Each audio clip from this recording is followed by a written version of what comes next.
They say the ocean never forgets. It remembers every ship that vanished beneath its waves, every life claimed by its icy depths, and every town foolish enough to turn its back on it. But along the storm-bitten coast of southern Alaska, there's one place the ocean remembers differently. A place where people once thrived, then vanished, leaving behind only whispers carried by the wind.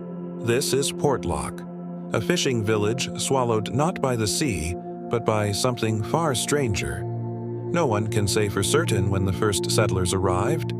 Some records trace Portlock back to the early 1900s. A quiet harbor carved between cliffs and forest, where fishermen hauled halibut from the deep and lumbermen cut their living from the trees.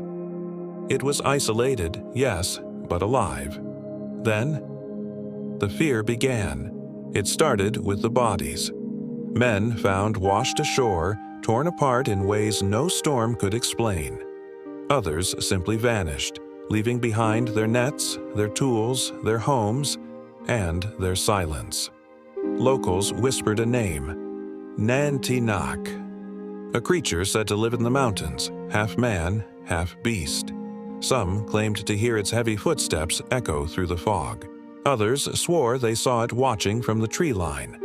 At first, no one dared speak of it aloud, but fear spreads like cold through bone. Slowly, then all at once. By the 1940s, Portlock's docks were empty. Families packed what they could and fled to neighboring villages, leaving food on tables, clothes on lines, tools still lying where they'd been dropped. An entire town gone. The U.S. Post Office officially closed in 1951. Since then, no one has lived there full-time.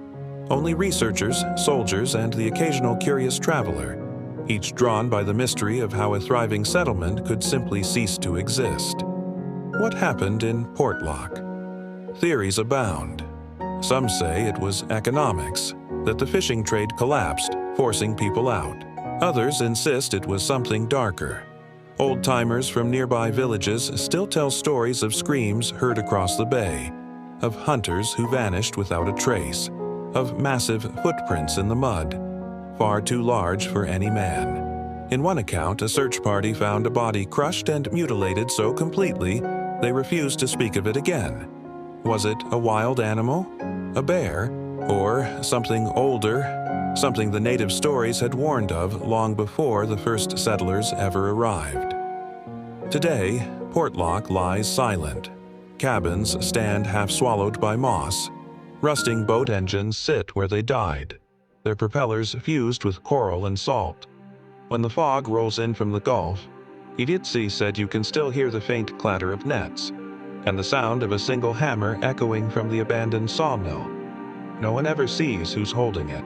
Scientists call Portlock a ghost town, nothing more, a casualty of isolation and myth. But the locals know better. They don't go there. Not after dark, not ever. Even the Alaskan state troopers reportedly avoid the place unless absolutely necessary. Why? Because every so often, someone still hears that sound. Heavy footsteps moving through the brush, and finds enormous tracks in the mud, heading straight into the sea.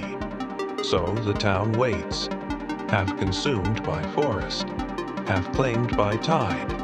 A reminder that some places weren't abandoned. They were evacuated. And maybe, just maybe, whatever chased them out never left. Now I want to hear from you. Was Portlock just another ghost town swallowed by rumor and isolation? Or did something far more real drive its people away forever? Your theory might inspire our next deep investigation. If you love uncovering stories of the forgotten and the mysterious, make sure to like this video, share it with your friends, and subscribe for more tales the world has almost forgotten. Because remember, the ocean doesn't erase the past. It only hides it until it's ready to return.